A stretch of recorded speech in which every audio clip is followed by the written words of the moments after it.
Everything Sam में बहुत बहुत स्वागत है दोस्तों। देख लीजिए, इससे पहले फर्स्ट पार्ट में हम वीडियो का जो 1 से 51 तक जो इसका अनुच्छेद था उसने हम अपलोड कर दीजिए हैं। इससे आगे आज हम देखेंगे।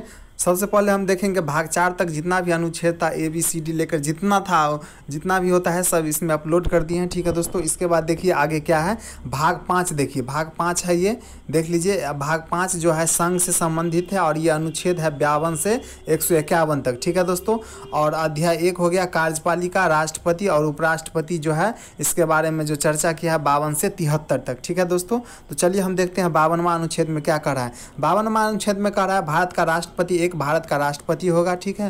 53वां कह रहा है संघ की कार्यपालिका शक्ति राष्ट्रपति में निहित होगा। ठीक है। 54वां कह रहा है राष्ट्रपति का निर्वाचन होगा। ठीक है, राष्ट्रपति का निर्वाचन होगा। 55वां कह रहा है राष्ट्रपति के निर्वाचन की रीति।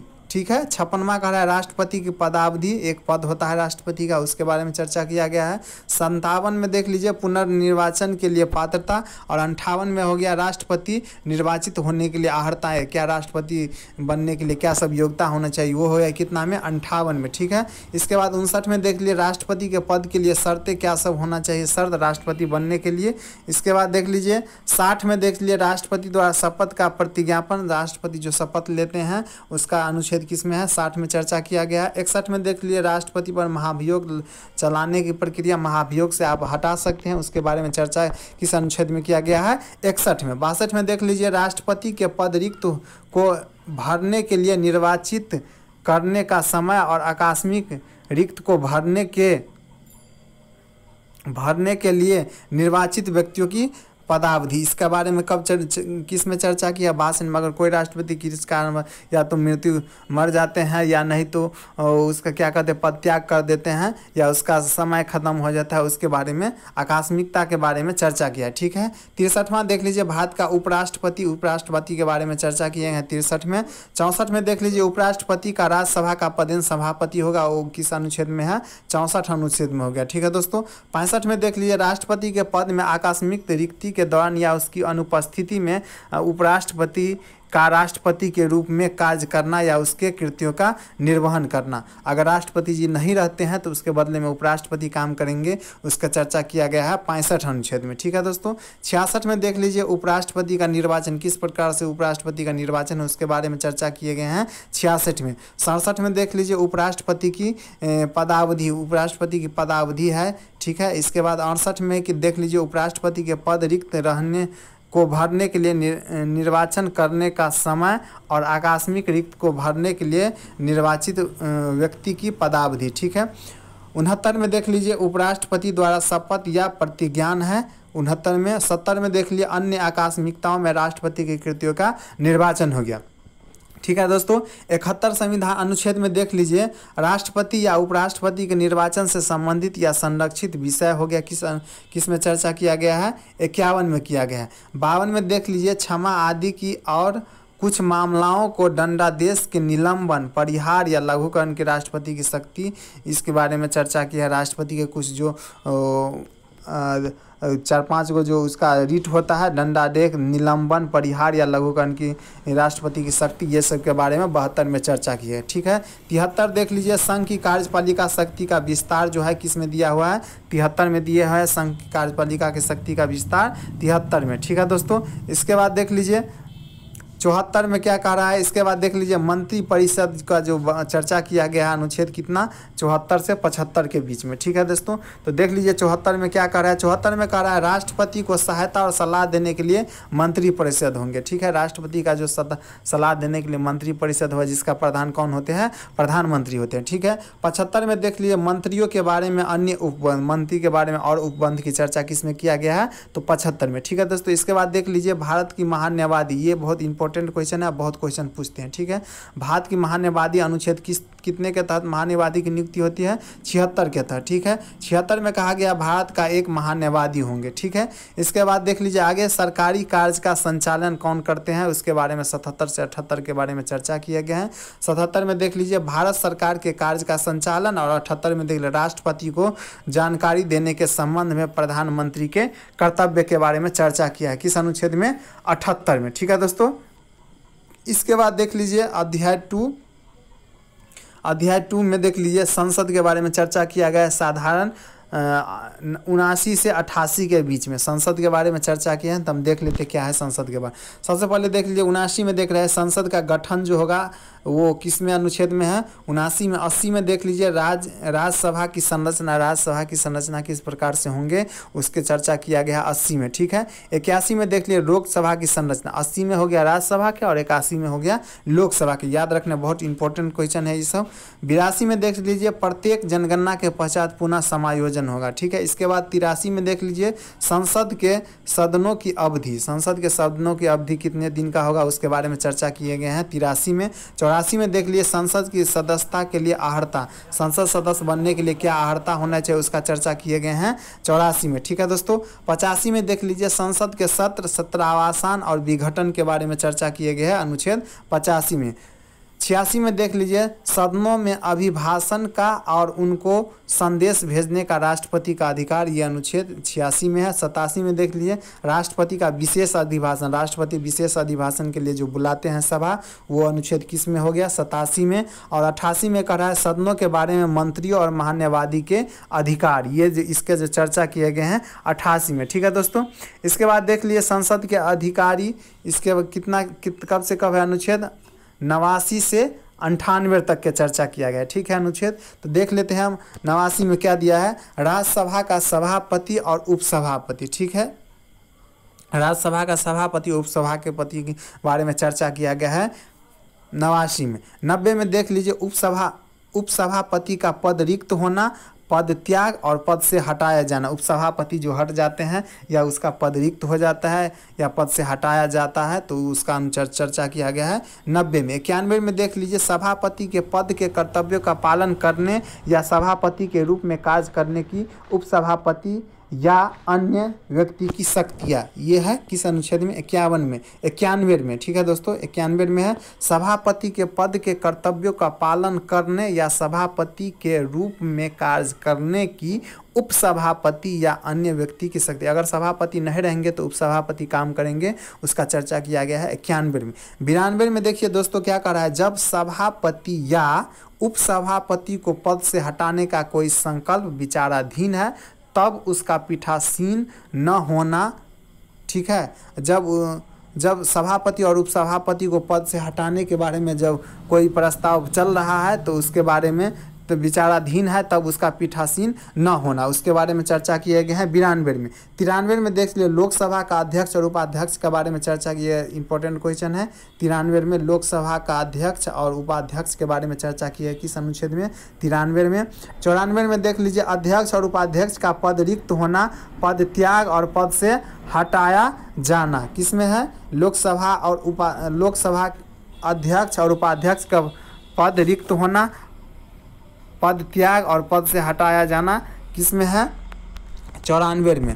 95 में देख लीजिए अध्यक्ष के पद के कर्तव्यों का पालन करने या अध्यक्ष के रूप में कार्य करने की उपाध्यक्षता या अन्य व्यक्ति की शक्ति किस में है 95 में है। 96 में देख लीजिए जब अध्यक्ष या उपाध्यक्ष को पद से हटाने का कोई संकल्प विचाराधीन है तब उसका पीठासीन न होना, ठीक है। अगर विचाराधीन है, अगर उसको हटने के लिए विचाराधीन है तब वो उसका अध्यक्ष या उपाध्यक्ष नहीं होंगे, ठीक है। 97 में देख लीजिए सभापति और उपराष्ट्रपति तथा अध्यक्ष और उपाध्यक्ष के वेतन और भत्ते के बारे में चर्चा किया किस अनुच्छेद में 97 सभापति और उपराष्ट्रपति, कौन सभापति और उपराष्ट्रपति तथा अध्यक्ष और उपाध्यक्ष के वेतन और भत्ते के बारे में चर्चा किए गए हैं कितना अनुच्छेद में 97 में किए गए हैं। 98 में देख लीजिए संसद का सचिवालय, इसके बारे में संसद का सचिवालय जो होता है उसके बारे में चर्चा किए गए हैं 98 में। इसके बाद देख लीजिए कार्य संचालन जो होता है अनुच्छेद 99 से 100 के बीच में जो होता है उसके बारे में क्या है 99 अनुच्छेद देख लीजिए सदस्यों द्वारा शपथ या प्रतिज्ञान, किस में है सदस्य जो शपथ लेते हैं उसका प्रतिज्ञान जो होता है उसका चर्चा किए गए हैं 99 में। और 100 में अनुच्छेद में देख लीजिए सदनों में मतदान रिक्तियों के होते हुए भी सदनों की कार्य करने की शक्ति और गणपूर्ति, ये किस में होते हैं 100 में। अब देखिए सदस्यों की निहरताएं के बारे में जो चर्चा किए गए 101 से 104 अनुच्छेद के बीच में चर्चा किए गए, ठीक है। तो 101 हम देख लेते हैं। 101 में कहा गया है स्थानों का रिक्त होना, ठीक है। सदस्यों की निहरता में हो गया सदस्यों का स्थानों का रिक्त होना, किस में चर्चा किया गया है 101 में। 102 में कह रहा है कि सदस्यों के लिए निहरताएं, क्या सब निहरताएं होने चाहिए, उसके बारे में चर्चा किए गए हैं 102 में। 103 में देख लीजिए सदस्यों की निहरताओं से संबंधित प्रश्नों का विनिश्चय, इसके बारे में 103 में चर्चा किए गए हैं। और 4 में जो चर्चा किया अनुच्छेद 99 के अधीन शपथ लेने या 99 में देख लीजिए सदस्यों द्वारा शपथ या प्रतिज्ञा 99 यहाँ दिया हुआ है, उसी के बारे में चर्चा की है 104 में। अनुच्छेद 99 के अधीन शपथ लेने या प्रतिज्ञान करने से पहले या अहिर्त न होते हुए या निर्हित किए जाने पर बैठने और मत देने के लिए शक्ति, किस में चर्चा किए गए हैं 104 में। इसके बाद आगे देख लीजिए, आगे कह रहा है संसद और उसके सदस्यों की शक्तियाँ, विशेषाधिकार और उन्मुक्तियाँ, किस में चर्चा किए गए 105 से 6 में, ठीक है दोस्तों। 105 में कह रहा है संसद के सदनों की तथा उनके सदस्यों और समितियों की शक्तियाँ, विशेषाधिकार आदि के बारे में चर्चा किए गए 105 में। और 106 में कहा है कि सदस्यों के वेतन और भत्ते के बारे में चर्चा किया गया है 6 में, किसके संसद के सदस्य और उसके वेतन भत्ते के बारे में चर्चा किया गया है 106 में। इसके बाद देख लीजिए विधायी प्रक्रिया के बारे में जो चर्चा किया गया है 107 से 11 में। विधायी प्रक्रिया में क्या सब है वो देख लेते। सबसे पहले 107वां अनुच्छेद में देख लीजिए, कह रहा है विधेयकों के पुनः स्थापना और पारित किए जाने के संबंध में उपबंध, किसमें 107 में। 108 में कह रहा है कुछ दशाओं में दोनों सदनों की संयुक्त जो बैठक होता है उसके बारे में 108 में चर्चा किया है। संयुक्त बैठक की जो सदस्यता बुलाते हैं राष्ट्रपति बुलाते हैं, ठीक है। 108 में इसका चर्चा किया गया। 9 में कह रहा है धन विधेयक के संबंध में विशेष प्रक्रिया, 9 में जो है धन विधेयक के संबंध में विशेष प्रक्रिया है। इसके बाद 10 में ये जो 4-5 गो है बहुत ही इंपॉर्टेंट है दोस्तों, तो इसको याद कर लेना। 110 में देख लीजिए धन विधेयक की परिभाषा के बारे में चर्चा की, ये बहुत VVI क्वेश्चन है 110 अनुच्छेद। 111 में देख लीजिए विधेयकों पर अनुमति, विधेयक जो कोई होता है उस पर अनुमति के बारे में चर्चा किया गया है 111 में, ठीक है। इसके बाद देख लीजिए विषयों के संबंध में प्रक्रिया के जो अनुच्छेद है 112 से 117 के बारे में चर्चा किए गए हैं। सबसे पहले हम देख लेंगे 112 क्या है, वार्षिक वित्तीय विवरण जो होगा इसके बारे में चर्चा किया गया है 112 में। इसके बाद 13 में देख लीजिए संसद के प्राक्कलनों के संबंध में प्रक्रिया 113 में दिया हुआ है। और 14 में कह रहा है जो विनियोग विधेयक के बारे में चर्चा किया है, विनियोग विधेयक के बारे में चर्चा 114, इसको याद करना है। 115 में देख लीजिए अनुपूरक अतिरिक्त या अधिक अनुदान, ठीक है दोस्तों। इसके बाद 116 देख लीजिए लेखानुदान, प्रत्यानुदान और अपवादानुदान, ठीक है। 117 देख लीजिए वित्त विधेयकों के बारे में विशेष उपबंध के बारे में चर्चा किया गया है 117। इसके बाद देख लीजिए साधारणतया प्रक्रिया, अनुच्छेद 118 से 122 के बारे में चर्चा किया गया है साधारणता प्रक्रिया के बारे में। तो 118 में देख लीजिए प्रक्रिया के नियम के बारे में चर्चा किया गया है 118 में। 119 में देख लीजिए संसद व वित्तीय कार्य संबंधी प्रक्रिया का विधि द्वारा विनिमय। इसके बाद 120 में देख लीजिए संसद में प्रयोग की जाने वाली भाषा, संसद में किस भाषा का प्रयोग किया जाएगा उसके बारे में जो चर्चा किया गया है 120 में। इसके बाद 121 में देख लीजिए संसद में चर्चा पर निर्बंधन, ठीक है, इसके बारे में चर्चा किया गया है 121 में। 122 में देख लीजिए न्यायालयों द्वारा संसद की कार्यवाहियों की जांच न किया जाना, यह है 122 में चर्चा किया गया है। इसके बाद देख लीजिए अध्याय 3 में जो है राष्ट्रपति की विधायी शक्तियाँ के बारे में जो चर्चा किया गया है 123 में। विधायी शक्ति के बारे में किस में चर्चा किया गया है 123 में। 123 में कह रहा है संसद के विश्रांतिकाल में अध्यादेश प्रख्यापित करने की राष्ट्रपति से, अगर संसद का जो सदन नहीं चल रहा है उस टाइम जो राष्ट्रपति को इतना पावर है कि वो अध्यादेश जारी कर सकता है, कोई कानून बना सकता है, उसके बारे में जो चर्चा किया गया है किस अनुच्छेद में 123 में, ठीक है दोस्तों। इसके बाद अध्याय 4 में देख लीजिए संघ की न्यायपालिका का जो अनुच्छेद है 124 से 147 के बीच में चर्चा किया गया है। तो 124 में क्या कह रहा है उच्चतम न्यायालय की स्थापना और गठन के बारे में, ठीक है। न्यायपालिका आ गया अब है, न्यायपालिका संघ की न्यायपालिका के बारे में जो चर्चा किया गया है 124 से 147 में। तो 124 का जो अनुच्छेद है उसमें क्या कह रहा है देख लीजिए। 124 में कह रहा है उच्चतम न्यायालय की स्थापना। सबसे पहले भारत में जो उच्चतम न्यायालय होगा उसकी स्थापना के बारे में चर्चा किस में किया गया है, 124 में, ठीक है दोस्तों। इसके बाद 125 के बारे में देख लीजिए। 125 में कह रहा है न्यायाधीशों के वेतन आदि, न्यायाधीश का वेतन कितना होना चाहिए उसके बारे में जो चर्चा किया गया 125 में। 126 में कह रहा है कि कार्यकारी मुख्य न्यायमूर्ति की नियुक्ति, मुख्य न्यायमूर्ति की नियुक्ति जो होते हैं 125 में, ठीक है दोस्तों। इसके बाद 126 में देख लीजिए कह रहा है तदर्थ न्यायमूर्तियों की नियुक्ति, तदर्थ न्यायमूर्ति की नियुक्ति 127 हो गया। 128 में कह रहा है उच्चतम न्यायालय की बैठक में सेवानिवृत्त न्यायाधीशों की उपस्थिति, जो उच्चतम न्यायालय का बैठक होगा उसमें जो सेवानिवृत्त होंगे उसकी उपस्थिति जो हो गया 128 में चर्चा किया गया है। 129 में कह रहा है उच्चतम न्यायालय एक अभिलेख न्यायालय होगा। ये बहुत ही इंपॉर्टेंट क्वेश्चन है, 129 को याद कर लीजिए, VVI क्वेश्चन है। 129 पूछता है बहुत।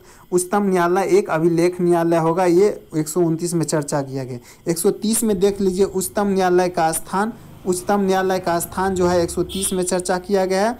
131 में देख लीजिए उच्चतम न्यायालय की आरंभिक अधिकारिकता, ठीक है। उच्चतम न्यायालय की आरंभिक अधिकारिकता किस में हो गया, 131 में हो गया। 132 में देख लीजिए दोस्तों कह रहा है कुछ मामले में उच्च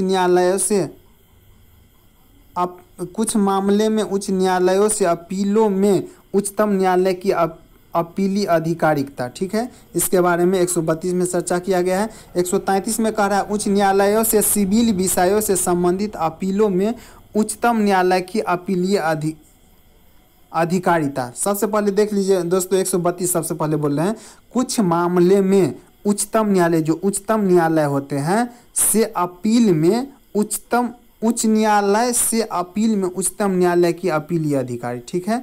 ये हो गया उच्च न्यायालय। हर राज्य में एक उच्च न्यायालय होते हैं कुछ राज्यों को छोड़ के, और ये हो गया उच्चतम न्यायालय यानी सर्वोच्च कोर्ट, सुप्रीम कोर्ट हो गया उच्चतम न्यायालय, ठीक है। उसके बारे में कह रहा है अपीलीय अधिकार होगा। इसके बाद क्या उच्चतम न्यायालय में अपीलीय अधिकार करेंगे उसके बारे में। 133 में कह रहा है उच्च न्यायालयों से सिविल सेवाओं से संबंधित अपीलों में उच्चतम न्यायालय की अपीलीय अधिकारिकता के बारे में चर्चा किया गया है 133 में।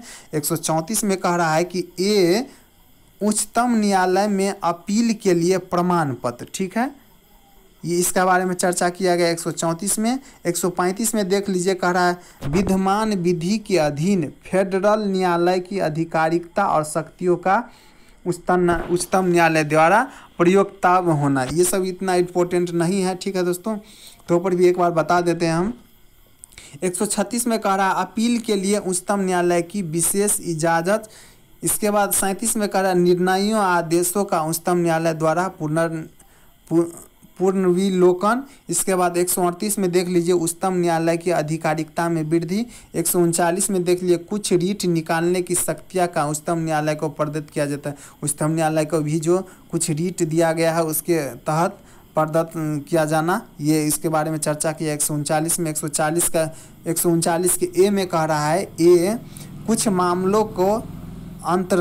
मामलों में अंतरण के बारे में चर्चा किया गया 139 के ए में। 140 में देख लीजिए उच्चतम न्यायालय की अनुषंगिक शक्तियाँ, ये 140 में चर्चा किया गया है। 141 में कह रहा है उच्चतम न्यायालय द्वारा घोषित विधि का सभी न्यायालयों पर आबद्ध कर होना, ठीक है। ये 41 में किया गया। 142 में कह रहा है उच्चतम न्यायालय की डिक्रियों और आदेशों का प्रवर्तन और प्रकटीकरण आदि के बारे में आदेश, इसके बारे में 142 में चर्चा किया। 143 में कह रहा है उच्चतम न्यायालय से परामर्श करने की शक्ति राष्ट्रपति में, उच्चतम न्यायालय से परामर्श करने की शक्ति राष्ट्रपति में 143 में इसका चर्चा किया। इसका कहना, ये भी बहुत इंपॉर्टेंट क्वेश्चन ये पूछते हैं, जो उच्चतम न्यायालय से परामर्श करने की शक्ति राष्ट्रपति का है, ठीक है। राष्ट्रपति क्या करेंगे, उच्चतम न्यायालय से अपना परामर्श ले सकते हैं कोई विषय के बारे में। उसके बारे में चर्चा किस में किया गया है 143 में। 144 में देख लीजिए सिविल और न्यायिक प्राधिकारियों द्वारा उच्चतम न्यायालय की सहायता में कार्य किया जाना 144 में है। 145 में देख लीजिए न्यायालयों के नियम आदि 145 में चर्चा किया गया है। 146 में कह रहा है उच्चतम न्यायालय के अधिकारी और सेवक तथा व्यय, 147 में निर्वाचन के बारे में चर्चा की, ये बहुत इंपॉर्टेंट है। 147 में निर्वाचन के बारे में चर्चा किए गए हैं। ठीक है दोस्तों, इसके बाद देख लीजिए अध्याय 5 में है भारत का नियंत्रक और महालेखा परीक्षक के बारे में 148 से 148 से 151 के बारे में चर्चा किया गया। 148 में कह रहे हैं भारत का नियंत्रक महालेखा परीक्षक के बारे में 148। 149 में कह रहा है नियंत्रक महालेखा परीक्षक के कर्तव्य और शक्तियाँ के बारे में 149। 150 में कह रहे हैं संघ के राज्यों के लेखाओं का प्रारूप। 151 में स्वपरीक्षा प्रतिवेदन के बारे में चर्चा किया गया। इस तरह से देख लीजिए भाग 5 में जो था इसके बारे में पूरा डिटेल हो गया। 5 के बारे में 5 जो था देख लीजिए, भाग 5 जो था कहाँ से था, 52 से लेके और 151 तक भाग 5 संघ के बारे में चर्चा किया गया है। तो ये अनुच्छेद हम देख लिए पूरे 52 से लेके 151 तक पूरा अनुच्छेद। ठीक है दोस्तों, इसके बाद आगे हम देखते हैं कुछ अनुच्छेद। भाग 6 में देख लीजिए राज्य के बारे में चर्चा किया गया है। राज्य अनुच्छेद 52 से लेके 237 के बारे में चर्चा किए गए। ठीक है, तो अध्याय देख लीजिए एक साधारण अनुच्छेद 152 में देख लीजिए सबसे पहले क्या करें। सबसे 52 में जो है राज्य के बारे में परिभाषित किया गया है 152 अनुच्छेद में। ठीक है, इसके बाद अध्याय 2 में देख लीजिए कार्यपालिका राज्यपाल के बारे में जो चर्चा किया गया है 153 से 162 के बीच में चर्चा की है। ठीक है दोस्तों, तो हम देख लेते हैं कुछ। सबसे पहले देख लीजिए 153 में कहा है कि राज्यों के एक राज्यपाल होंगे। किस अनुच्छेद में? 153 में। इसके बाद देख लीजिए राज्यों की कार्यपालिका शक्ति, राज्य की जो कार्यपालिका शक्ति निहित होगा राष्ट्रपति में, राज्यपाल में होगा। राज्य की कार्यपालिका शक्ति राज्यपाल में निहित होंगे, इसके बारे में चर्चा किया गया है 154 में। 155 में किया गया है राज्यपाल की नियुक्ति के बारे में चर्चा किए गए हैं 154 में। 155 में देख लीजिए 155 हो गया। 156 में राज्यपाल की पदावधि कितने साल राज्यपाल होंगे उसके बारे में 156 में चर्चा किए गए। ये राष्ट्रपति के प्रसाद प्रयत्न बने रहते हैं। ठीक है, इसके बारे में चर्चा किए गए। 157 में देख लीजिए राज्यपाल नियुक्त होने के लिए अहर्ताएँ, क्या सब अहर्ता होने चाहिए इसके बारे में 157 में चर्चा किए गए अनुच्छेद। 158 अनुच्छेद में देख लीजिए राज्यपाल के पद के लिए शर्तें, राज्यपाल के पद के लिए क्या शर्त होना चाहिए उसके बारे में चर्चा की है 158 में। 159 में देख लीजिए 159 में कह रहा है राज्यपाल द्वारा शपथ या प्रतिज्ञान, इसके बारे में 159 में चर्चा किए गए। 160 में कह रहा है कुछ आकस्मिकताओं में राज्यपाल के कृतियों का निर्वहन, 160 में चर्चा किए गए हैं। 161 में कह रहा है क्षमा आदि की और कुछ मामलों में दंडादेश के निलंबन, परिहार या लघुकरण की राज्यपाल की शक्तियाँ 161 में। 162 में कह रहा है कि राज्य की कार्यपालिका शक्ति का विस्तार 162 में किया गया। इसके बाद देख लीजिए मंत्रिपरिषद के बारे में, राज्य में जो मंत्रिपरिषद होते हैं उसके बारे में चर्चा किया गया है 163 से 164 के बीच में। तो 163 में हम देखते हैं क्या कह रहा है। 163 अनुच्छेद में कह रहा है राज्यपाल को सहायता और सलाह देने के लिए मंत्रिपरिषद होंगे। किस अनुच्छेद में है? 63। ये भी इंपॉर्टेंट क्वेश्चन है, जो राज्यपाल को सहायता और सलाह देने के लिए किसकी आवश्यकता होंगे? मंत्रिपरिषद की, 163 अनुच्छेद। 164 में देख लीजिए मंत्रियों के बारे में अन्य उपबंध के बारे में चर्चा किए गए हैं 164 में। इसके बाद देख लीजिए राज्य का महाधिवक्ता, जैसे वहाँ जो जैसे केंद्र में होता है महान्यायवादी, उसी तरह राज्य में होता है महाधिवक्ता, जिसका चर्चा किया गया है 165 में। और जो केंद्र में होते हैं उसका जो चर्चा किया गया अनुच्छेद 76 में महान्यायवादी के बारे में। ठीक है, महाधिवक्ता के बारे में 165 में। तो 165 में देख लीजिए राज्य का महाधिवक्ता एक होंगे, वो किस अनुच्छेद में? 65 में, 165 में।